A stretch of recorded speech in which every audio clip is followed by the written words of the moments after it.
Naslednji govornik je Franc Šturm. Da vidimo, kaj imam zapisano. Raziskuje biopolje in izdeluje naprave, ki uravnavajo biopolje človeka in okolice. A čutite, da je že kaj boljš tukaj? No, to je zaradi tizgale tamle.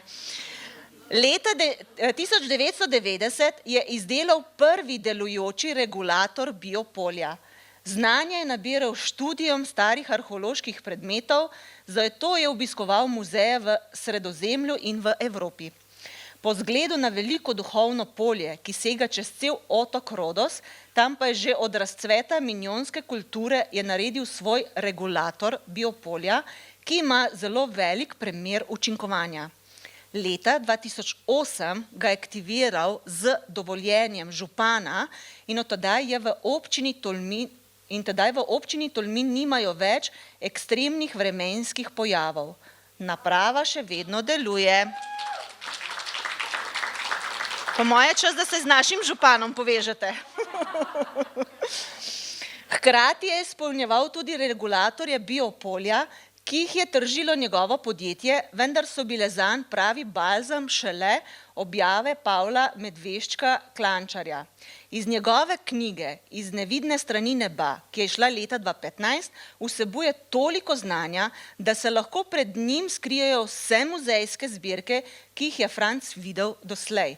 Vendar je moral sodelavci in ljubitelji takšnih spoznanj raziskovati še nadaljnjih 5 let, da so izročilo Medveščkove knjige sploh lahko razumeli. Na koncu se je skazalo, da je v hribih okoli Francove hiše skritega več znanja o genialnih spoznanjih in dosežkih naših prednikov kot v vseh muzejih Evrope. Torej, on je avtor, Posoški staroverci in njihovi algoritmi, največ se pa ukvarja z izdelki, kjer sta dva danes tudi razstavljena, če se ne motim, Bran in naprava Svetovit. Trije, no, ta tretji boste povedali, vem, da ste ga deaktivirali, to vem, no, kaj več pa ne vem, zato vas vabim, da pridete gor in vi kaj več poveste o tem.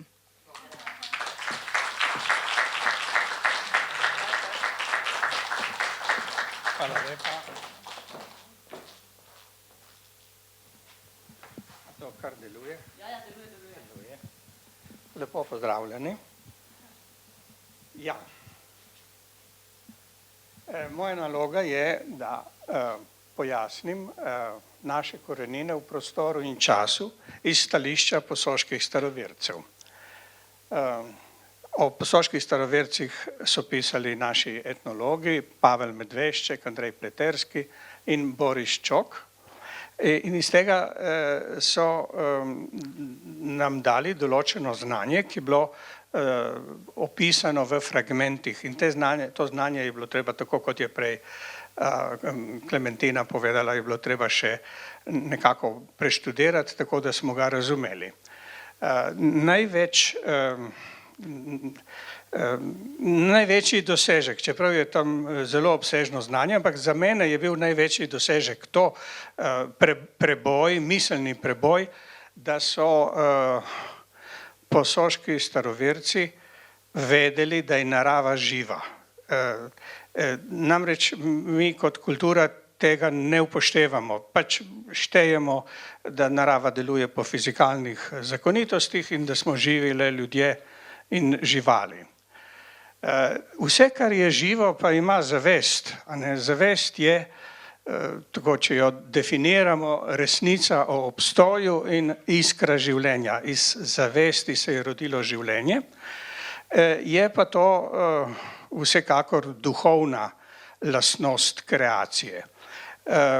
Ni pa zavest povsod enakomerno razporejena, v nekaterih stvaritvah je večja količina zavesti, v drugi manj. In če ima neka stvar več zavesti, ima tudi večjo duhovno moč. Zdaj, duhovna moč je pa spet duhovna lastnost polja, ampak če to zadevo prevedemo v medicinsko terminologijo, lahko rečemo, da je duhovna moč splošna odpornost telesa. Zdaj, tej zavesti so rekli posoški staroverci nikar mana, imeli so tudi izraz velika mati ali pa prasila. In jaz pač iz tega znanja posoških starovercev hočem izluščiti tehnologijo, ker to znanje se lahko opisuje iz zornega kota etnologije, politologije ali kakorkoli, ampak zame je to važno, da je to tehnološko znanje. Ne gre za tehnologijo, ki jo danes poznamo, recimo, kakor je električna, jedrska ali kakorkoli. Nekako sem jaz prepričan, da gre tukaj za tehnologijo Higgsovega polja oziroma da se s pomočjo te tehnologije lahko uravnava ali pa manipulira z osnovnim poljem, iz katere pol nastane materija, nastane snov. Seveda s tem poljem se ne more manipulirati z nobenimi delci, ker so ti delci, recimo Higgsovi bozoni, so tako majhni, da to so sestavni delci elektrona. In v to polje se lahko posega s simboli. Zdaj, v resnici so vse te naprave, ki so narejene, ki so jih naredili posoški staroverci, pa tudi te, ki smo jih tukaj kasneje sestavili, so pravzaprav simboli. Seveda, če hočemo karkoli narediti, recimo neko napravo električno ali pa karkoli, moramo imeti sisteme za merjenje, ker če ne bomo vedeli, kaj delamo. Moramo znati zmeriti, pač ali smo nek poseg napravili tako, da je pozitiven ali je negativen, to moramo znati zmeriti. Duhovno moč pa smo se dogovorili, da bomo merili, bomo vzeli etalon, to se pravi osnovo za merjenje duhovne moči, smo vzeli duhovno moč sonca. Izhajamo iz tega, da je vsa narava živa, torej, če je živa vsa narava, je živo tudi sonce. In če vzamemo, recimo, meri se z nihalom in z matricami, matrice so pa simboli. To se pravi, simbol ponazarja vsebino, ki jo merimo. To se pravi, duhovno moč se da ponazoriti s tisto rožico tukaj na levi strani. Rožica je kopirana iz enega arheološkega artefakta, ki se nahaja v muzeju v Louvru. Zdaj ni važno, odkot vzamemo mi določen simbol. Zame je pomembno samo, da zadeva deluje. Če damo nihalo na sredino, tukaj tu na levi strani, na sredino rožice in hočemo zmeriti duhovno moč sonca, recimo, da ni nobene številčne oznake okrog, se bo nihalo zaradi tega simbola nagnilo v desno in bo pokazalo tukaj, kjer je eno sonce, tam pokaže. In če tja pokaže, potem je pa zelo enostavno, enkrat več je 2 sonca, še enkrat več je 3 sonce in tako dalje. To se pravi, če je pa nek sistem, da ima večjo duhovno moč od 3 sonc, potem, a to dela, ne dela. No, dobro, se lahko meri na simbolu oziroma na matrici, ki je na desni strani, ki je pravzaprav enak kot tale na levi, s tem, da ima počrnjene liste v zaporedju praštevil. Zdaj pa imamo recimo osnovni element, ki so ga uporabljali posoški staroverci, in to je tročan. Če ga hočemo preučevati, moramo imeti merilnik tak, kot sem ga prej predstavil. Tročan je narejen iz 3 delov, to se pravi, v resnici gre za vrtince energije, ki se vrtijo v levo in ki se vrtijo v desno in ustvarjajo potencijale, samo te vrtince energije so imenovali potencijal v znamenju vode, potencijal v znamenju ognja in potencijal v znamenju zemlje. Če postavimo samo potencijal v znamenju vode, to pomeni, potencijal v znamenju vode je nekaj, kar je nizko in široko. Potencijal v znamenju ognja je visoko in ozko. To sta pol dve razliki in ker nastane razlika med temi potencijali, se vzpostavi linija, ki ji rečemo kačja črta. In če postavimo ogenj in vodo, se vzpostavi kačja črta in to je vse, nič se ne zgodi, ne učinkuje v prostor. Če pa hočemo, da učinkuje v prostor, moramo dodati tretji potencijal, ki je v znamenju zemlje in prinese v cel sistem pravzaprav en kaos. Zaradi tega, ker če si damo, da je voda zobnik, ki se vrti v desno, da je ogenj zobnik, ki se vrti v levo, dodamo zraven tretji zobnik, ki bo oba zobnika polomil, ker se ne da uskladiti tega vrtenja. In zato narava odloči, da se potencijal v znamenju zemlje vrti nekaj časa v levo, nekaj časa v desno. Ta zadeva, to se pravi ta tretji kamen ali pa tretji zobnik, prinaša v celotni sistem entropijo, to se pravi prinaša zmedo. Takrat, kadar dodamo v sistem entropijo, dobi ta sistem polje. To se pravi, mi imamo neko korist od tega tročana, če ima tročan polje. Če nima polja, potem je brez koristi.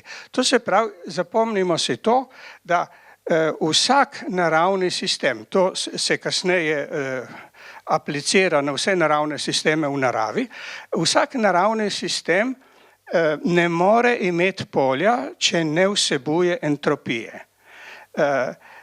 Seveda je ta entropija mora biti ravno dovolj velika, obstajajo točna pravila, v kolikšni meri naj bojo močni posamezni potencijali. No, in ker vsebuje sistem entropijo, lahko entropijo tudi predela.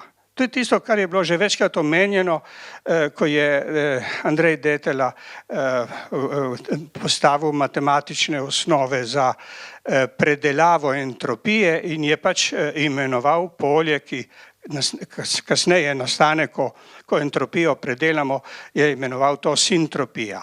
No in naši predniki so predelovali entropijo v sintropijo že pred več tisoč let, 5000 let ali več. Ne? No in iz tega so nastale tudi te naprave, ki pravzaprav predelujejo entropijo. Se reče, naprave ne odbijajo entropije ali pa ne postavijo nekih ščitov, da ne pride zraven. Ampak entropijo, naprimer bazne postaje, ki je v mestu, ta naprava uporabi, ker ta entropija je energija, samo ima napačne lastnosti in jo predela, jo uporabi, da nastane blagodejno polje, ki je koristno za ljudi in živali. Ko postavimo tak tročan v naravo, ni treba, da ga mi postavimo, ga tudi narava sama formira, nastanejo močni potencijali in se na te potencijale vežejo drugi tročani, drugi sistemi. In tako se moč tega sistema dvigne. Moč tega sistema se pa dvigne, naprimer, če prejšnjo, ko smo imeli tiste matrice za merjenje, nastane tukaj okrog 3 sonca moči.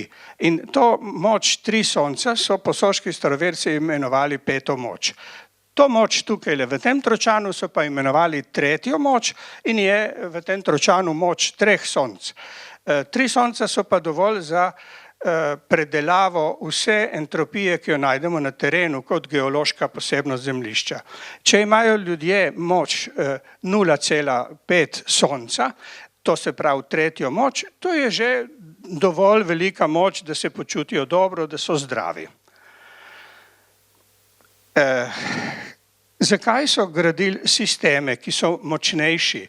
Recimo še močnejši sistem je dvojnik. Naprimer, gledajte, tu je ta tročan, ima 3 točke.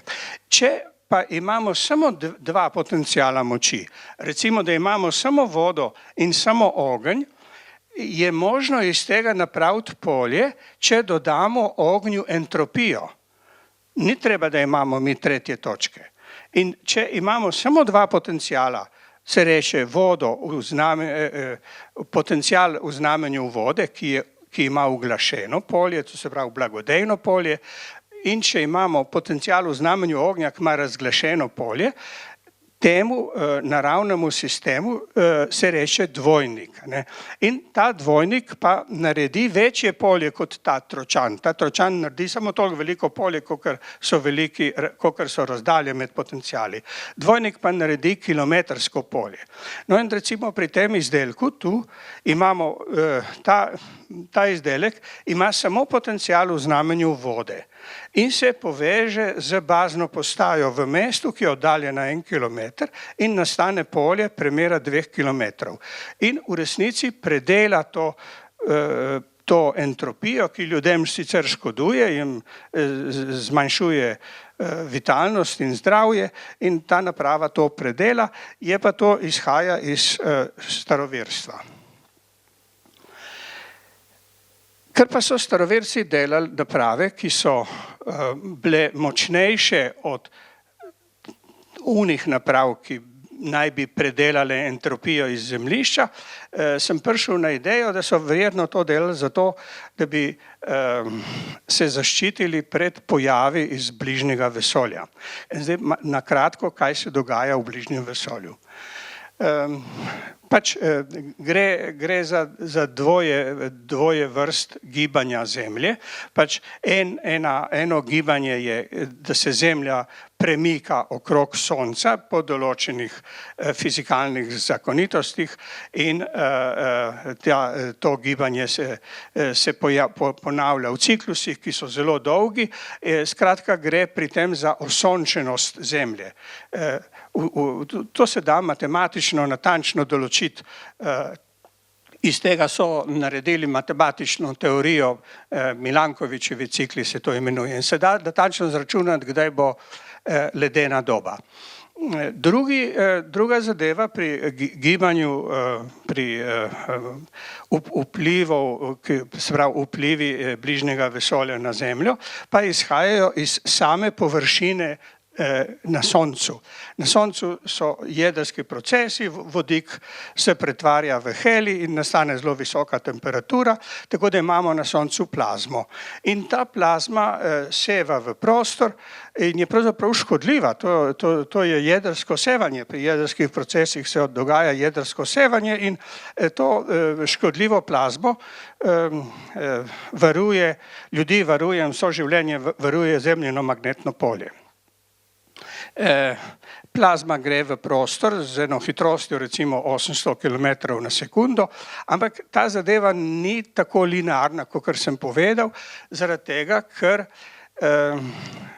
okrog Sonca krožijo planeti, med njimi tudi Jupiter, ki je eden večjih planetov in njegovo gravitacijsko in magnetno polje vpliva na valovanje te plazme. In plazma na površini Sonca se začnejo gostiti magnetne silnice.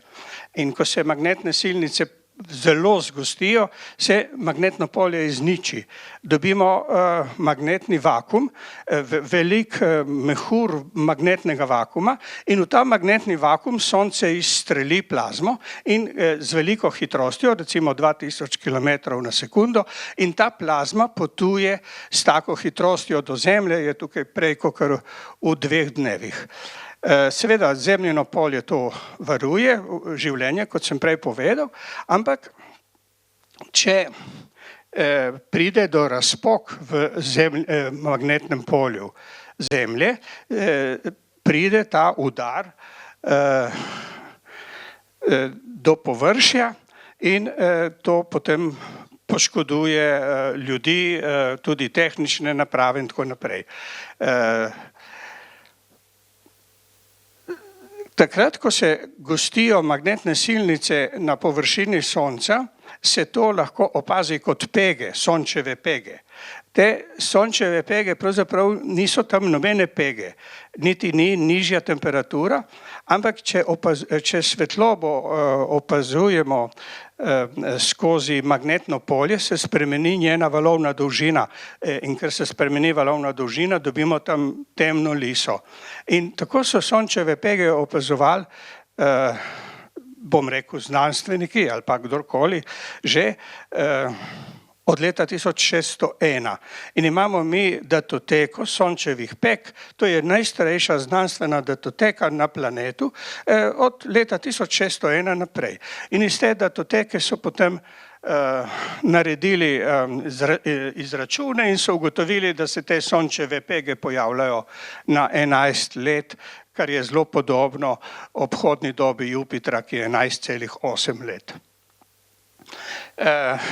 Seveda vsako to solarne maksimume, tukaj bomo nazaj šli, so oštevilčili, namreč 1760 so od takrat naprej so zelo zanesljivo to rekonstruirali, za bolj nazaj niso toliko zanesljivo. Ampak pri 1760 so dali, da je to prvi solarni ciklus in zdaj je pri nas trenutno 25. solarni ciklus. Tukaj pa je prikazan 25. solarni ciklus, ki bo na vrhuncu šele leta 2025. In ta solarni ciklus vpliva na ljudi, vpliva na življenje na Zemlji. Tako da bom šel naprej, tule.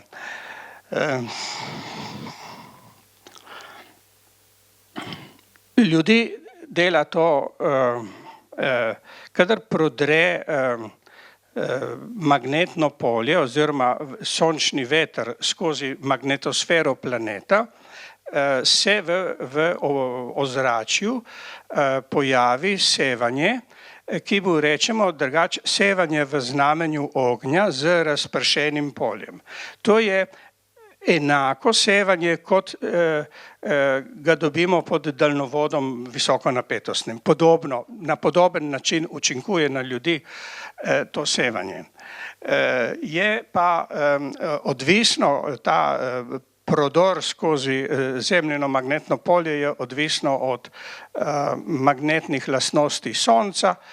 Sonce recimo vsakih 22 let zamenja magnetni pol in ko je magnetni pol proti jugu obrnjen, se v magnetosferi pojavi največ razpok in takrat prodre sončni veter do tal in to vidimo kot severni sij ali pa aurora borealis. Tukaj je na sliki prikazan en tak primer, ki je bil poslikan 5. novembra leta 1923. Takrat je bila entropija v ozračju 18 sonc. To pomeni, smo rekli, 0,5 sonca je človek že kar v redu. Tu je bila pa entropija 18 sonc. To je tako visoka entropija, da vrže iz ravnotežja vse ljudi, ki so šibkejši od 18 sonc. Na srečo pa traja ta entropija od 2 do 8 ur. Ne traja več, ker se pojavi entropija ne zato, ker naraste jakost magnetnega polja, ampak se pojavi zato, ker magnetno polje zaniha. Drugače pa magnetno polje ne niha. To nihanje magnetnega polja povzroči entropijo.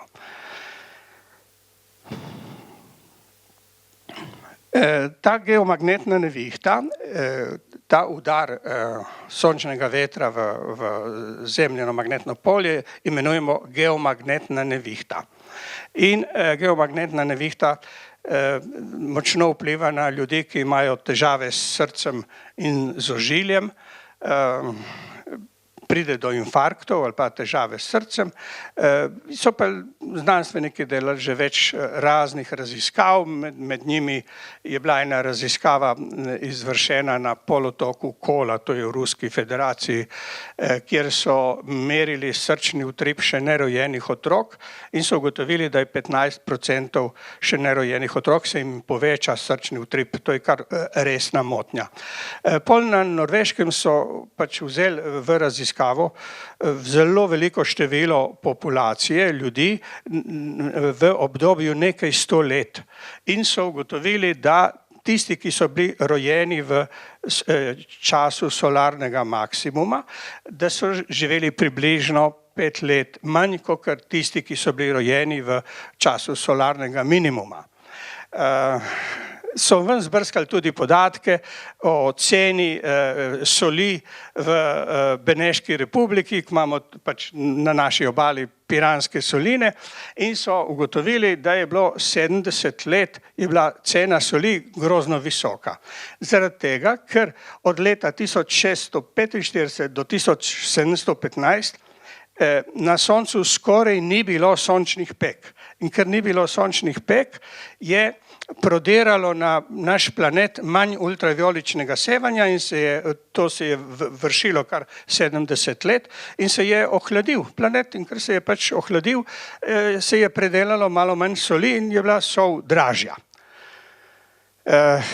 Tudi Hubbleov teleskop je te raziskave oziroma ta opazovanja z Hubbleovim teleskopom so to opazovali, kaj se dogaja v vesolju. Tukaj je primer, kaj se dogaja na Neptunu. Neptun je predzadnji planet našega Osončja, približno 3-krat večji od Zemlje in vidite tam tisto nihanje ni število sončnih pek, ampak je jakost ultravijoličnega sevanja, ki se pojavi, takrat se poveča ultravijolično sevanje, ko je sonce v maksimumu.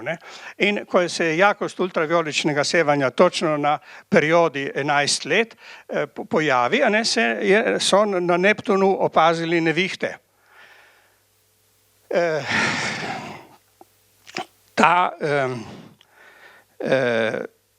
potencial v znamenju ognja, razpršen, ki se pojavi v prostoru, učinkuje na ljudi na tak način, da postanejo razdražljivi, da postanejo agresivni, netolerantni, fanatični in iščejo krivdo zunaj sebe. Se reče, vsaka entropija, ki jo najdemo na zemljišču, na različne načine učinkuje na ljudi. Ne učinkuje vsaka entropija popolnoma enako. No, in ta ognjeni potencial pač na tak način učinkuje.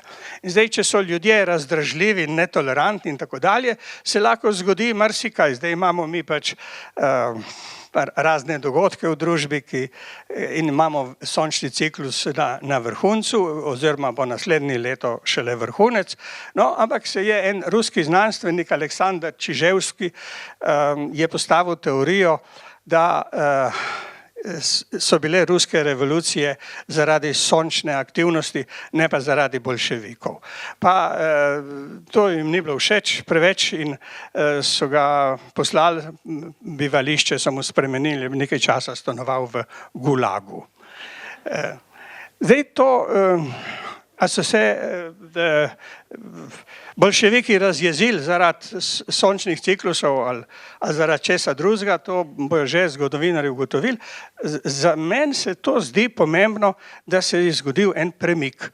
To se pravi, nekdo, eden od znanstvenikov je pač povezal dogodke na planetu z dogajanjem v bližnjem vesolju. Zdaj tu pač vse ti podatki tu so javni, nič ni tajno, zbirajo se od leta 1601. Jaz pač v naši družbi ne vidim nobenih premikov v tej smeri, ker pravimo, da se Zemlja segreva zaradi tega, ker kurimo z drvmi. Da bi pa dokazali, ali tročani res zmanjšujejo te udare geomagnetnih neviht ali ne, smo postavili takle tročan, ki je tukaj na sliki. To je v resnici majhen tročan, ki je narejen iz takih skal, da jih lahko en človek premika. Tista srednja skala ima pa mogoče samo 5 kil. V resnici je to igračka, pač posoški staroverci niso takih tročanov postavljali, to je premajhna stvar. Ampak ta tročan je bil dovolj, da smo lahko opazovali eno sončno nevihto, ki se je zgodila v solarnem minimumu. To se pravi v 25. ciklu solarnega minimuma. To je takrat, ko se na soncu ne pojavlja veliko pek in ko ni geomagnetnih neviht, oziroma so zelo redke. Pa še, ko smo izvajali meritve, se je izvajalo meritve po noči. To pomeni takrat, ko je bil to območje, v Piranu smo to delali, v senci sonca. Zaradi tega, ker je ta tročan majhen in smo hoteli dobiti neke rezultate. No, in rezultati so pravzaprav prišli, ne. Ta tročan je imel moč 2 sonca. Entropija geomagnetne nevihte, to se pravi najšibkejša nevihta, je bila to, je imela jakost G1. Namreč geomagnetne nevihte so znanstveniki razporedili po klasifikacijah od G1 do G5. Tisto prej, ko je bil polarni sij na Dolenjskem, je bila geomagnetna nevihta G3. Tukaj je, to moram še povedati, da smo ta tročan vklapljali in izklapljali, drugač ne bi mogli meriti. No, in je bila razlika 4,8 pikotesla. To je kar, se je dalo to zmeriti. Zanimivo je, da smo to zmerili z nihalom in z magnetometrom. To pomeni, da se te stvari da meriti z fizikalnimi inštrumenti, samo je z magnetometrom zelo težko meriti, pač morajo biti strokovnjaki, da to merijo. Posoški staroverci so se ščitili pred udari teh geomagnetnih neviht z raznimi predmeti. Recimo tukaj imam enega in ga bom pokazal. To je lunin koledar, ki je imel moč, toliko veliko moč, da je zaščitil pred geomagnetno nevihto G3, to se pravi 16 sonc. Ima to moč. To je točno narejen po načrtu, ki ga je Pavel Medvešček napisal. Potem je tukaj Brtin, se mi zdi, da bo premalo časa, da bi malo več povedal o njemu, bom mogoče kasneje. To se pravi, tudi z Brtinom so izvajali sunke, to se pravi, geomagnetna nevihta s sunkom poruši ravnotežje pri človeku in se da z Brtinom, z nasprotnim sunkom, ki ne vsebuje entropije, postaviti ravnotežje. No, zdravilno vino ste pa zunaj probali, a ne, to je tudi sunk v magnetno polje v nasprotni smeri, ne, in ima 30 sonc, ta zdravilno vino. Se reče, se da postaviti ravnotežje. Iste, bi rekel, probleme, kakor so jih zaznali posoški staroverci, namreč to ne piše nikjer, da so se posoški staroverci varovali pred geomagnetnimi nevihtami. Niti ne piše, da so vse to vedeli, kar sem prej povedal. Ampak predmete, ki varujejo pred geomagnetnimi nevihtami, so pa delali. To se pravi, pač tako je ta reč. In do istih problemov so prišli tudi v polarnem krogu, recimo višje od 70 stopinj zemljepisne širine, in so gradili dvojnike.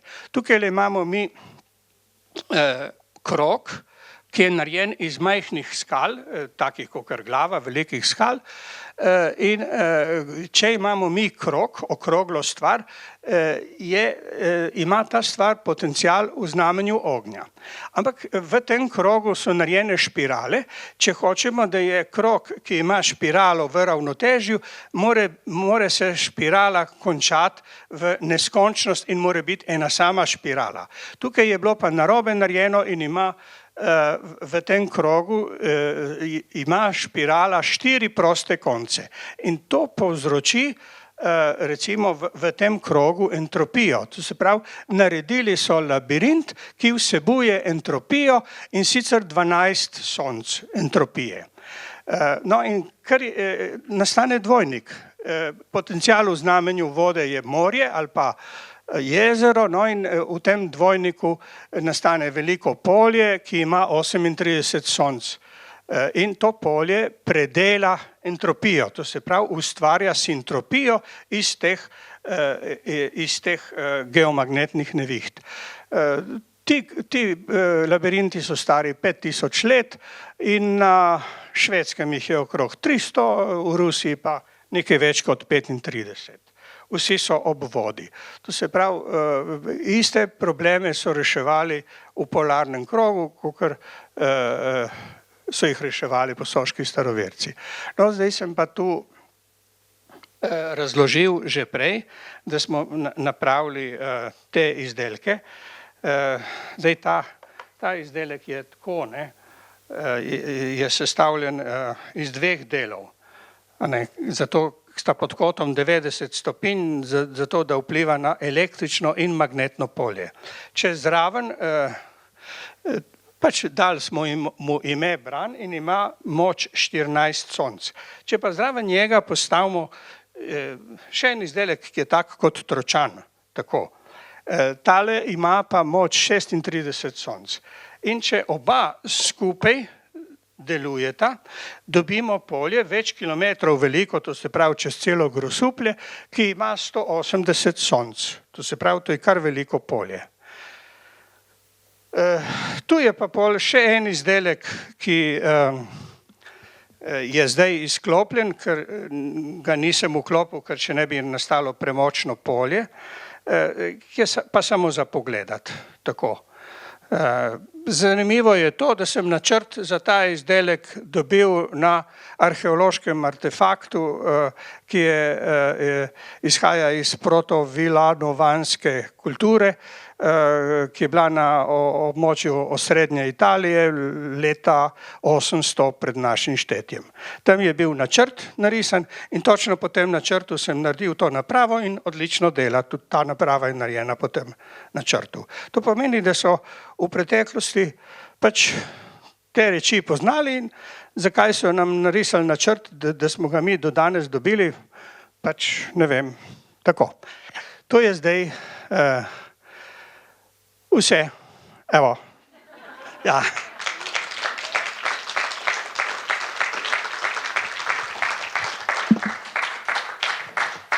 Ne, še malo.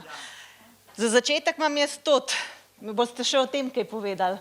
5. element, ne, 5. moč, pardon, ne 5. element. 5. element sem jaz v celoti. Povejte mi kaj več, kaj pomaga ta 5. moč. Glejte, osnovni princip zaščite je enak, kot je bil pri posoških starovercih. Glejte, gremo to je večni lunin koledar. In je ta lunin koledar res pove, kakšna luna je v posameznem mesecu, ampak to ni tako pomembno, je bil samo za kamuflažo.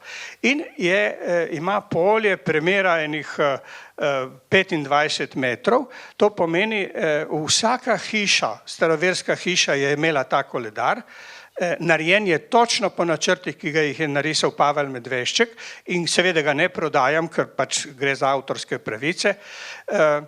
In v tem polju so bili ljudje zaščiteni oziroma je polje delovalo tako, da je predelalo entropijo, ki je prišla na območje. In zdaj vse stvari delujejo po istem principu, s tem, da ta obesek ima premajhno polje, da bi zaščitilo celo hišo, ampak če se deluje pa tako, da če se dotika kože, nastane en tak zanimiv pojav, da nima več polja v prostor, če se dotika kože. In deluje samo v telo. To se pravi, če nosite ta obesek na koži, ne vpliva nič na prostor, ampak samo vam dodaja moč, ki pa ni peta moč, ampak je precej večja. Ja. Zdaj, tem sistemom se neprestano povečuje moč. To pomeni, sistem je narejen, ima tehnično risbo in se ga proizvaja in potem nima stalno enake moči, ampak se moč neprestano povečuje. To je zanimiv pojav, kar sicer ni nič narobe, ampak to se da razložiti s tem osnovnim izhodiščem, ko so rekli staroverci, da je vse živo. In če je vse živo, ima zavest. Zdaj, zavest se pa lahko izrazi s simboli, ker so to sami simboli, ima naprava zavest. In če ima zavest, je živa. In kar je živo, se pa razvija. To se pravi, kot se razvija drevo ali pa češnja, ko je majhna, pol cveti in pol vedno več cveti in ima vedno več češanj, ampak ne gre v nedogled to. Se pravi, da te naprave se same od sebe razvijajo in same od sebe dvigajo svojo moč do določene meje. Super, hvala.